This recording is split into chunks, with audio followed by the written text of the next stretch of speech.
Vous vous sentez piégé, comme si votre vie tournait en boucle et que chaque jour est une copie du précédent? Vous n'êtes pas seul, mais la question n'est pas de savoir si c'est normal. La vraie question c'est, allez-vous accepter cette situation?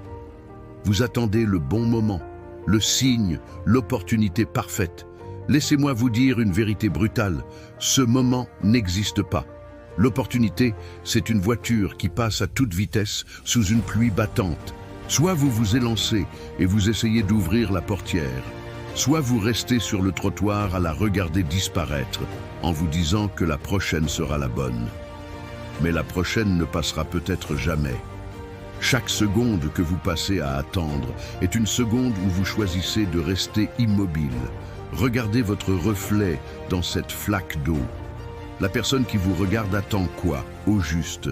Que le monde s'adapte à ses peurs. L'attente n'est pas une stratégie, c'est une condamnation que vous vous infligez vous-même. Vous n'avez pas besoin de permission pour commencer à vivre, vous n'avez besoin que d'une décision. Alors, qu'allez-vous décider là, maintenant? Le futur ne vous attendra pas.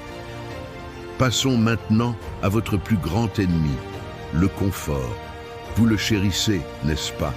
Cette chaleur familière, cette absence de risque. Le confort, c'est un canapé moelleux dans une pièce dont les murs se rapprochent chaque jour un peu plus. Vous pensez être en sécurité, mais vous êtes en train d'être écrasé lentement. Imaginez un lion en cage. On le nourrit, il est à l'abri des prédateurs. Il est confortable. Mais est-il encore un lion? Non. Il est devenu l'ombre de lui-même, une attraction pour les autres. C'est ça que vous voulez? Être une attraction dans le zoo de votre propre vie? Chaque fois que vous choisissez la facilité plutôt que l'effort, vous nourrissez cette cage. Chaque fois que vous dites « demain » pour une tâche difficile, vous renforcez les barreaux. La croissance, la vraie, se trouve là où le confort s'arrête. Elle est dans le froid, dans l'effort, dans le doute que vous surmontez.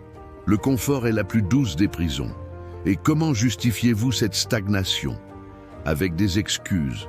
Votre esprit est une usine à excuses, tournant à plein régime 24h/24.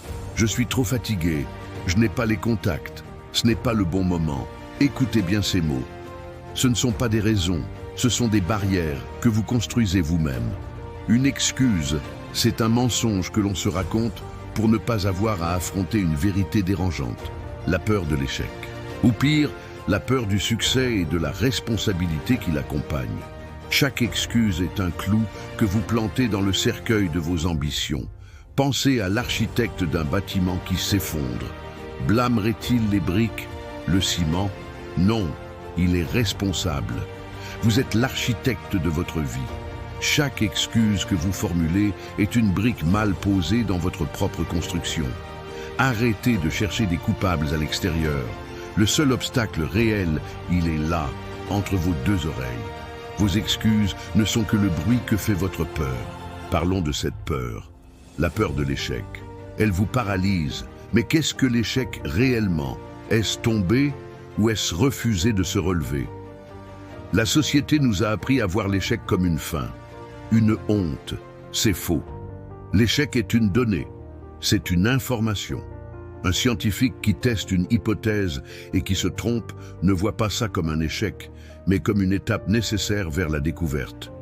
Il a appris ce qui ne fonctionne pas.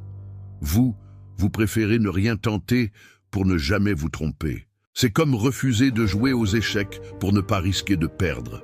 Résultat, vous ne perdrez jamais, mais vous ne gagnerez jamais non plus. Vous resterez simplement assis devant l'échiquier, figé. La vraie tragédie n'est pas d'échouer. La vraie tragédie est de passer sa vie sur la touche, à regarder les autres jouer, gagner et perdre, mais au moins jouer. La peur de l'échec est la garantie d'une vie sans victoire. Maintenant, abordons une autre illusion, le talent. Vous admirez les gens qui réussissent et vous vous dites « ils ont du talent, c'est facile pour eux ». C'est le plus grand mensonge que l'on puisse se raconter pour justifier son inaction.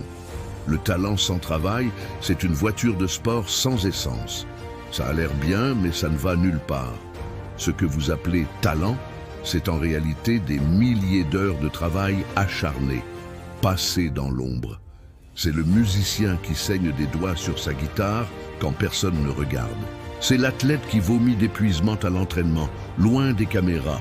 C'est l'écrivain qui jette des centaines de pages à la poubelle avant d'en trouver une seule de bonne. Vous ne voyez que la performance finale, le sommet de l'iceberg. Vous ne voyez pas la masse énorme de discipline, de sacrifices et de répétitions cachées sous la surface. Arrêtez de vous cacher derrière l'excuse du manque de talent. Le travail bat le talent, quand le talent ne travaille pas. Toujours. La discipline est le seul talent dont vous ayez vraiment besoin. Et cette discipline, elle se nourrit d'une seule chose, l'action. Pas la planification, pas la rêverie, pas la discussion. L'action. L'action massive et imparfaite. Vous voulez écrire un livre? Écrivez une page horrible. Vous voulez être en forme? Faites 5 pompes maintenant sur votre sol. Vous attendez d'avoir le plan parfait sur 10 ans? C'est ridicule. C'est comme vouloir cartographier un continent inconnu depuis votre fauteuil. La seule façon de le découvrir, c'est de faire un premier pas dans la jungle, puis un autre. La clarté ne vient pas avant l'action. La clarté vient par l'action. C'est en agissant que vous découvrez ce qui fonctionne, ce qui ne fonctionne pas, et ce que vous voulez vraiment.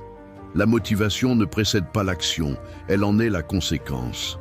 Vous n'avez pas besoin de vous sentir motivé pour commencer. Vous devez commencer pour vous sentir motivé. Le plus petit pas en avant est infiniment plus puissant que la plus grande intention. L'inaction est un poison qui se propage lentement. L'action est le seul antidote. Enfin, regardons autour de nous, la solitude. Vous en avez peur, mais laissez-moi vous dire, la solitude que vous devez craindre, ce n'est pas celle d'être physiquement seul, c'est la solitude d'être entouré de gens qui ne vous comprennent pas, qui vous tirent vers le bas, qui nourrissent votre médiocrité.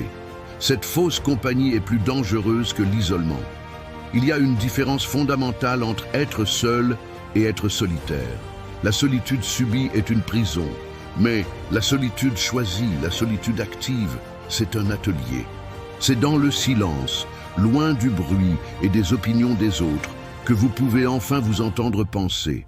C'est là que vous construisez votre force, que vous affûtez votre vision. Vous devez apprendre à être votre propre meilleur allié dans le silence, avant de pouvoir être un leader dans le bruit.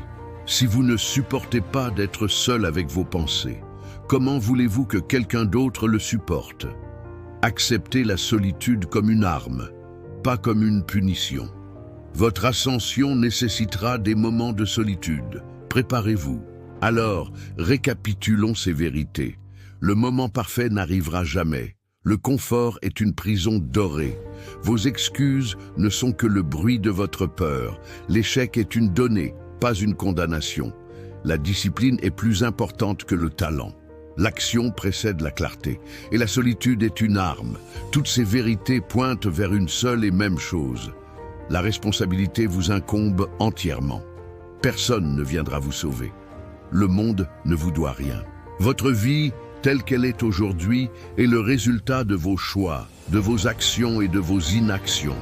Vous pouvez continuer à vous mentir, à chercher des coupables, à attendre un miracle. Ou vous pouvez, ce soir, sous cette pluie, dans le silence de votre chambre, prendre une décision.